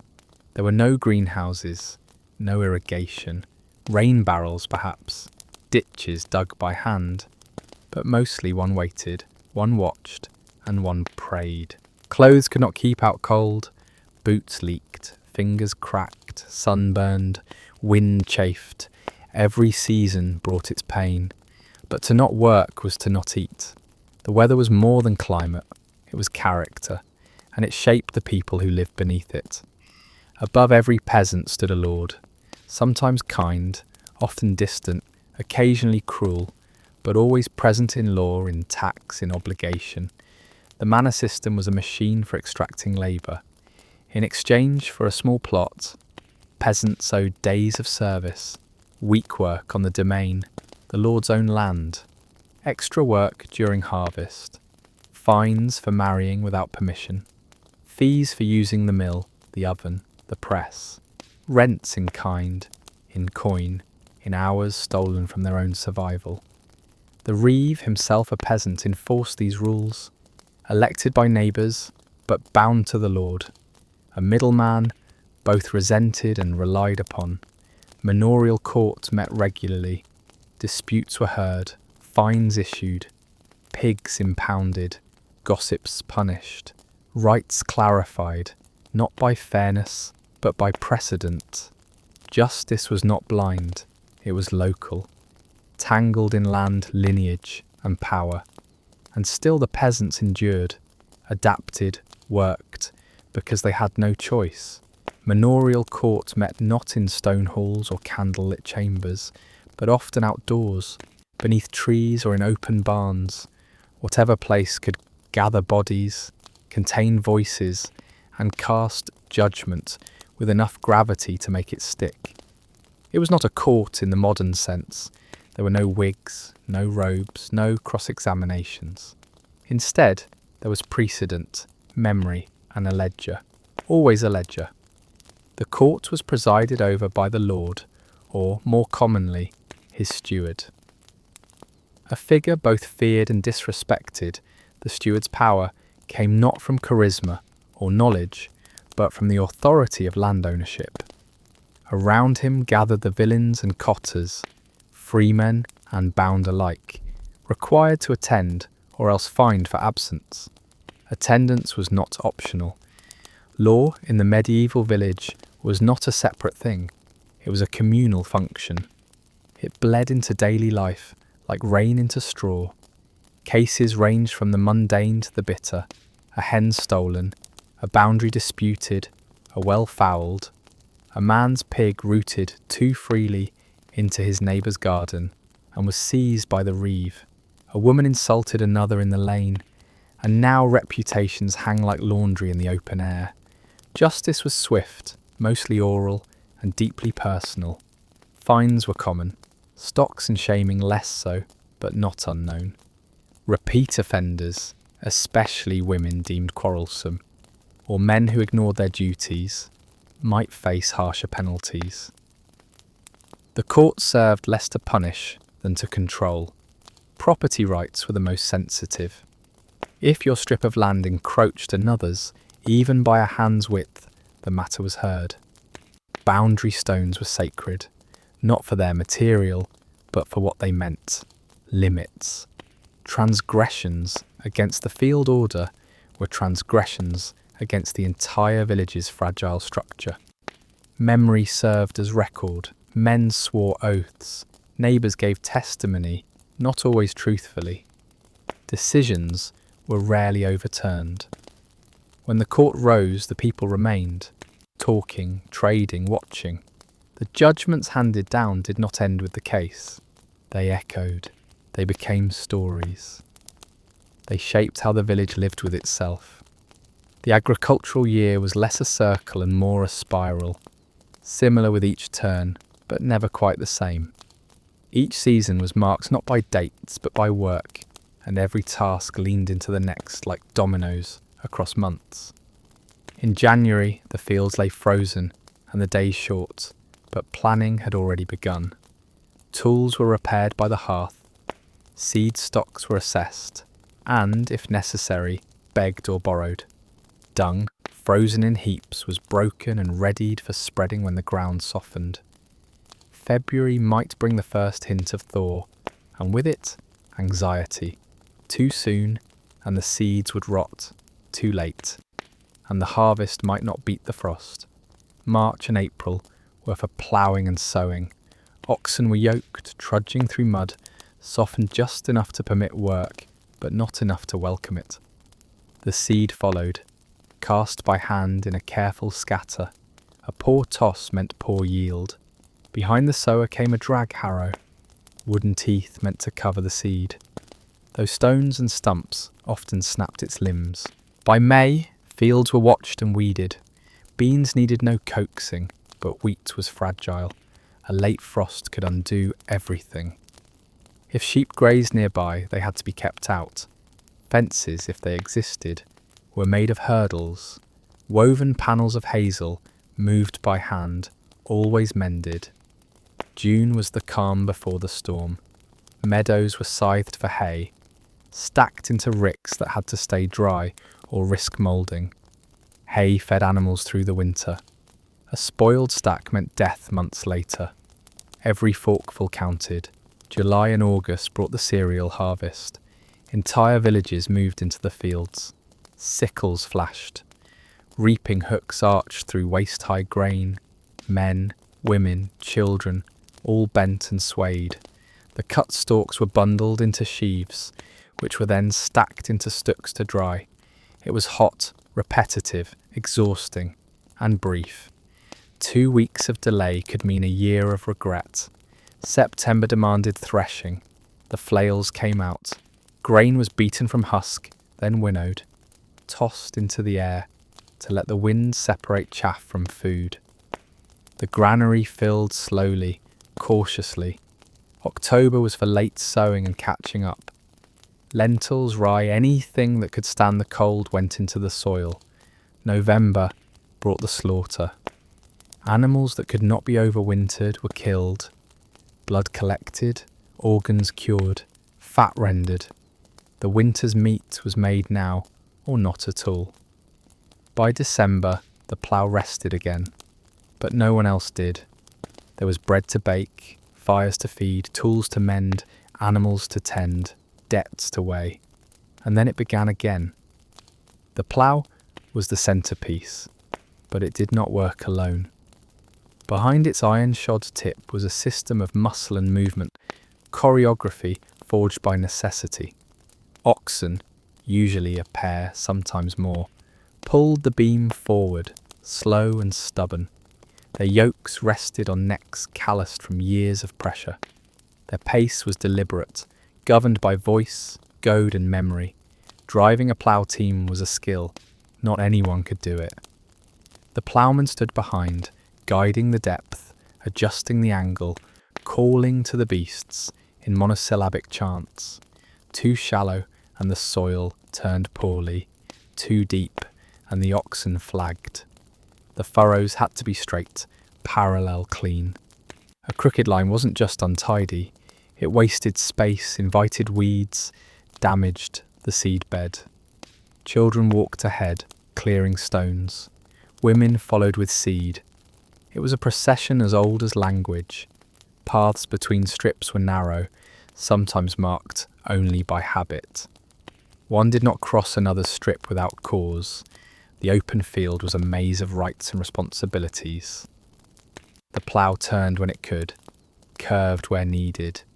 There were no neat squares, only arcs and interruptions. Even the act of sharpening the coulter, plough blade, was a ritual.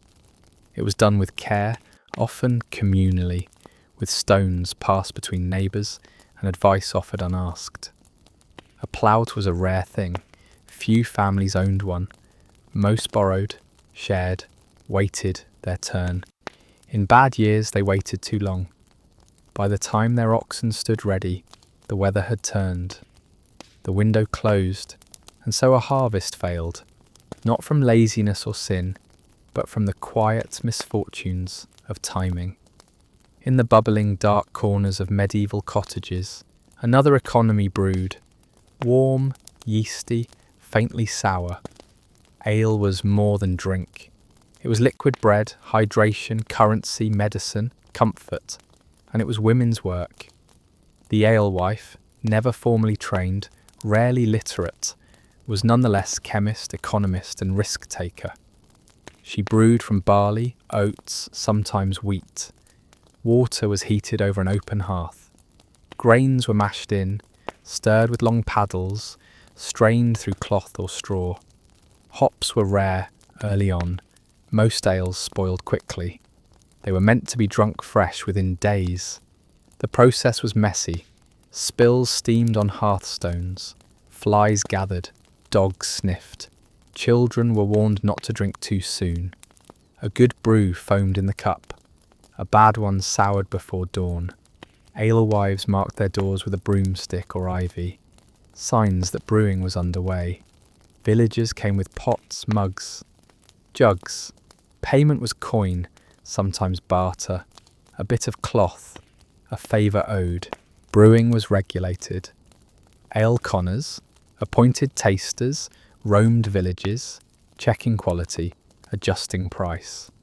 If your ale was weak or your measures dishonest, you were fined, or worse, publicly shamed. But when done well, brewing provided income, reputation, stability.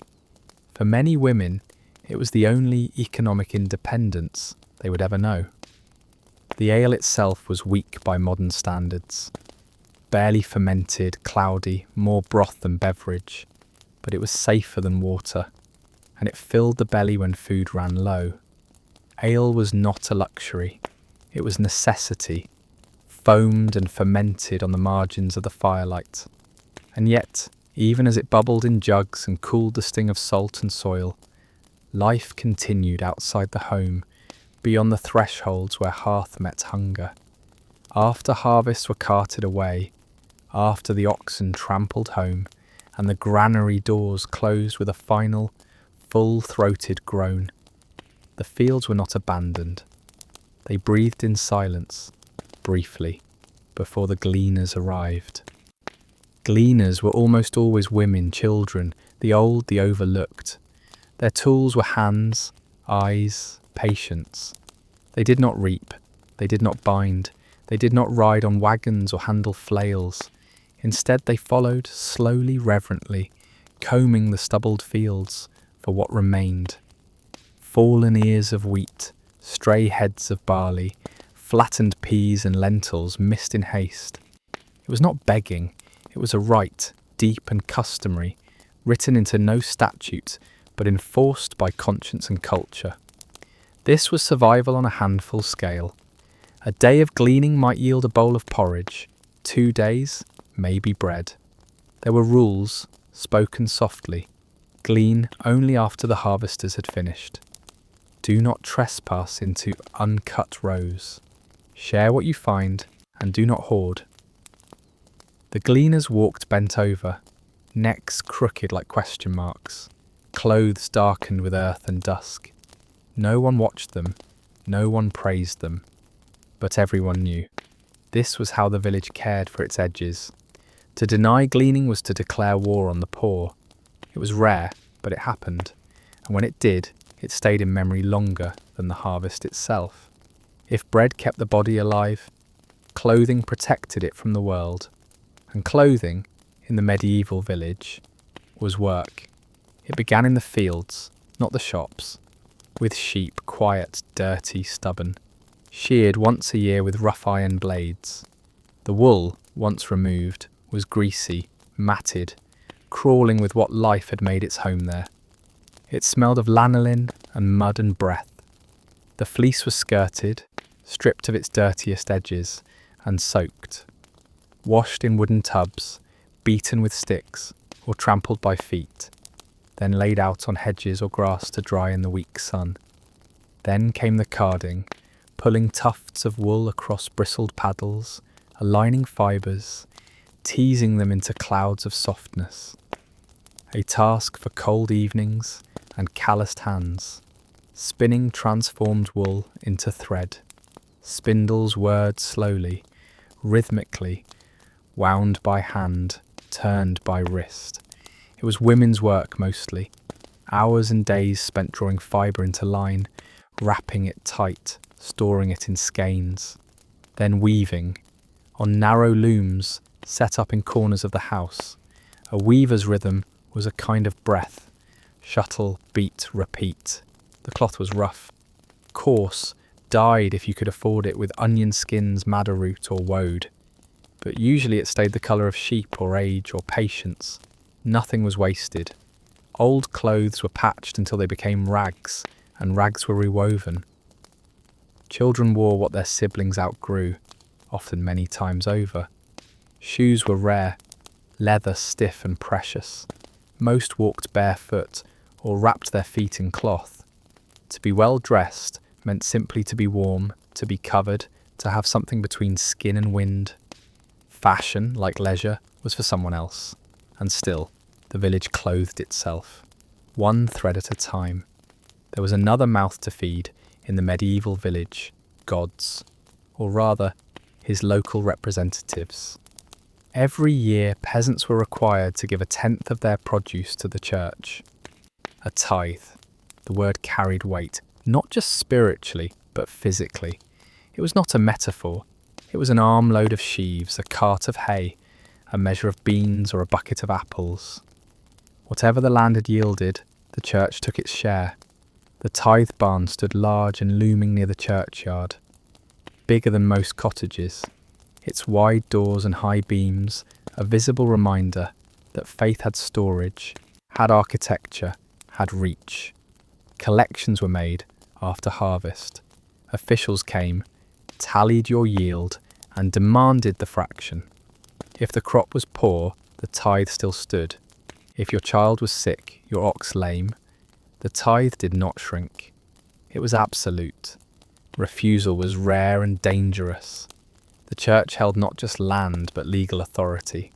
Excommunication was not just spiritual. It was social death. No trade, no marriage, no burial. So the people gave, sometimes willingly, sometimes with quiet resentment. The barns filled, the poor watched, and the priest spoke of sacrifice. What was done with the tithe varied. Some was redistributed. Some fed the priest and his household. Some was sold to pay for vestments, candles, repairs. None was forgotten. To live in the village was to give. To God, to the Lord, to the miller, the oven keeper, the reeve. And still the earth was asked for more. There were no manuals, no farming guides with chapters and diagrams. The knowledge of how to coax life from the soil passed not through books, but through bodies. A father showed his son how deep to plant the rye. A mother showed her daughter the way to spot the worm in the cabbage heart. Old women whispered which herbs helped the birth, which ones soothed the fever, which ones should never be picked after sunset. It was an oral world, a whispered one. Techniques changed slowly. Innovation spread mouth to mouth, field to field, sometimes over generations. This knowledge was precise. You planted barley not just in spring, but after the second frost, when the larks returned, when the soil crumbled in your hand like old bread. You turned the soil before the rain. You knew by the cloud's colour what kind of storm was coming. Children listened. They had no choice. Their survival depended on it. They learned which mushrooms to fear, how to check if the apple was ready by smell alone, how to test the wind by licking a fingertip. Even illness and cure passed this way. A leaf boiled for fever, a poultice made of sheep dung and clay. Remedies remembered with rhyme, repeated until they sank into the bones. In this world, forgetting was dangerous. Knowledge was not owned, it was carried. And when the old died, it went with them, unless someone had paid attention. There were no clocks in the medieval village. Time was not read. It was heard, felt, known in the skin, not the wrist. The bell in the church tower, if the village was large or fortunate enough to have one, was the village's heartbeat. It marked mass. It marked death. It called the workers to pause. It summoned them to prayer.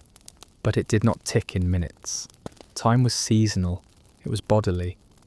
You knew it was morning because the rooster had crowed, and the thatch above you had shifted with the first light. You knew it was noon because your stomach pinched, and the sun had burned its way through your shoulder cloth. Evening came with the return of animals, the long shadow of the cottage against the soil, the ache in the knees that settled with finality. For finer tasks, rough divisions sufficed. Matins, lauds, prime, terce, sext, nun, vespers, complin. Monastic time, bent to field labour. These hours structured not just religious observance, but rhythm.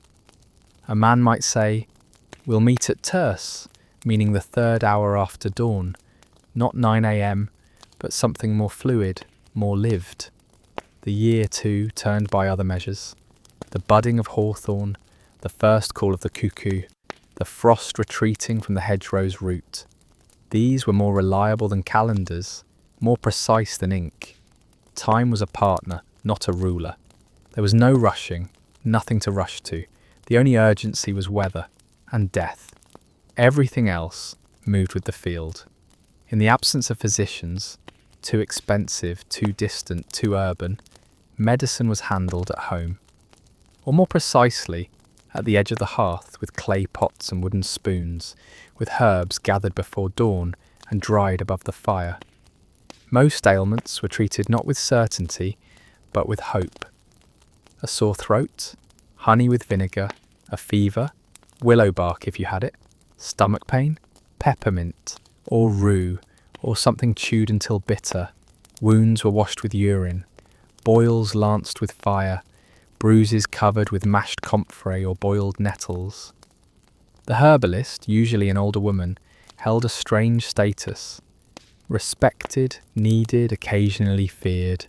She knew what plants killed and what plants simply threatened. She knew which ones to pick by moonlight and which ones whispered their secrets through smell alone. There were poultices for everything, spider webs for bleeding, mouldy bread for infection, tansy to purge, mugwort to dream. Most cures were layered with ritual, a charm muttered, a prayer said 3 times, the sign of the cross traced in flour over the wound. Illness was spiritual as much as physical. A bad sickness could mean bad behaviour, or God's displeasure, or a witch's curse. So healing required not just herbs, but confession, sometimes penance. There were no bandages, only cloth, no anaesthesia, only biting on wood. A broken bone was set with splints, bound with linen, and left to God. And yet people lived, somehow, not because the medicine worked, but because the body wanted to. Once or twice a year, the world came closer, a market day, a fair. The village, normally bounded by field and hedgerow, opened outward. Traders came, pilgrims passed, peddlers with bright cloth, tinware, spices, trinkets, dried fish.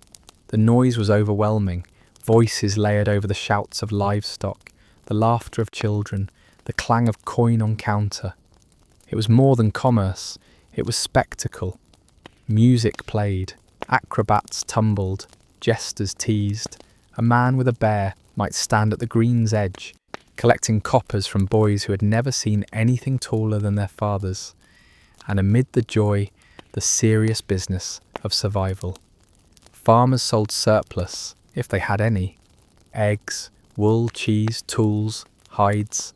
They bought salt, iron nails, flax thread, needles, sometimes candles, sometimes bread better than their own. Fairs often coincided with saints' days. Church bells mingled with the bray of donkeys. Priests offered blessings. Merchants offered lies. All of it was necessary. Prices shifted wildly. Coin was counted and recounted. Fights broke out. Sometimes theft, sometimes disease. A bad fare could bring more than poverty. It could bring plague.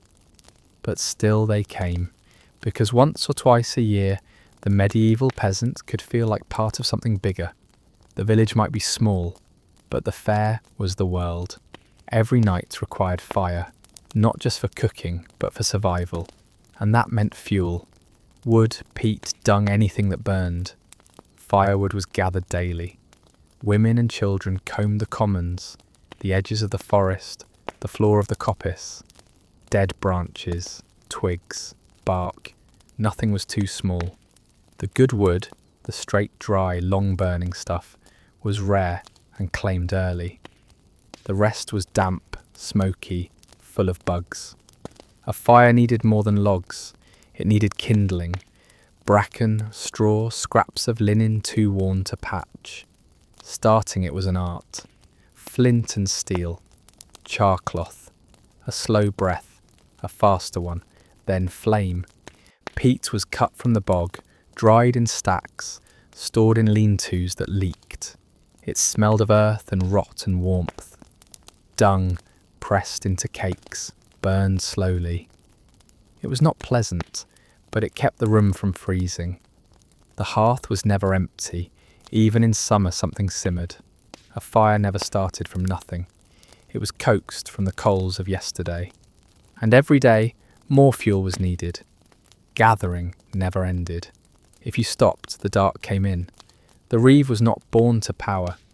He was chosen reluctantly from among the villagers, elected by peers, appointed by the steward, and wedged forever between resentment from below and pressure from above.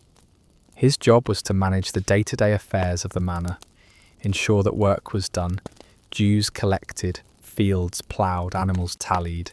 He was a peasant like the rest, but tasked with enforcing the Lord's will. It was an unenviable position. He held a staff of office, sometimes a ledger. He knew how many oxen were yoked that spring, how many chickens owed in tithe, whose cottage roof had collapsed and not yet been repaired.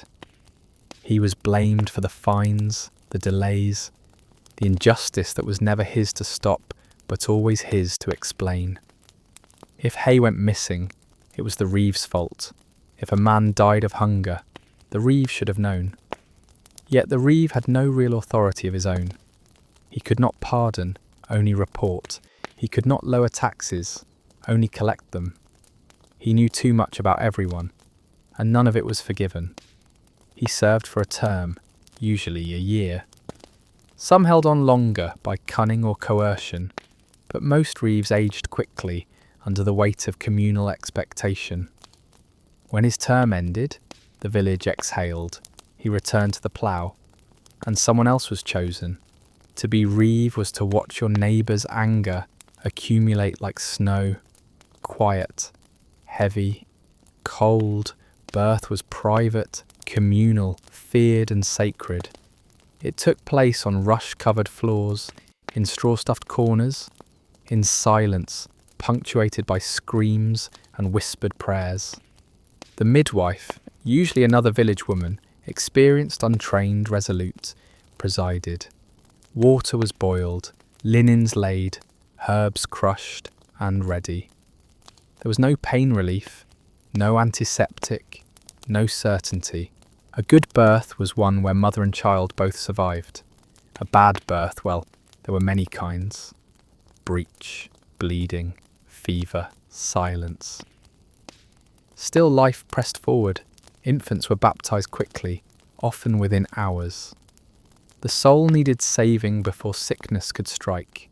A weak baby might be baptized by the midwife herself, using well water and a prayer she had spoken too many times.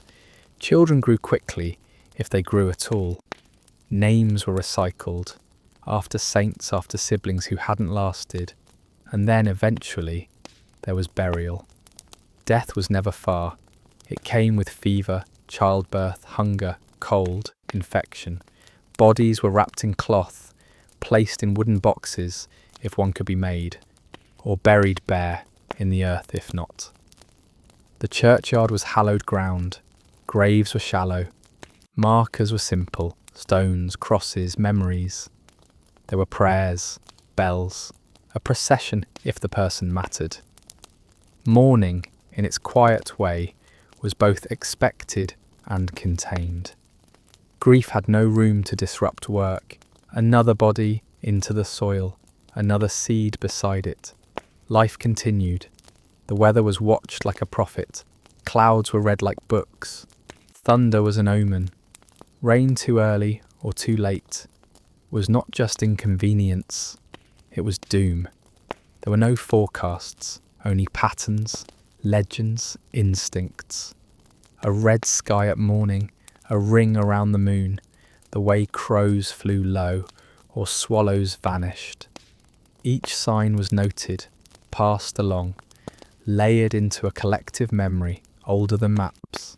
Storms arrived without warning, wind that tore thatch from roofs, hail that flattened barley, lightning that killed sheep in open pasture. There were no shelters for animals, No insurance for damage. A single bad hour could undo an entire year. And the signs were everywhere.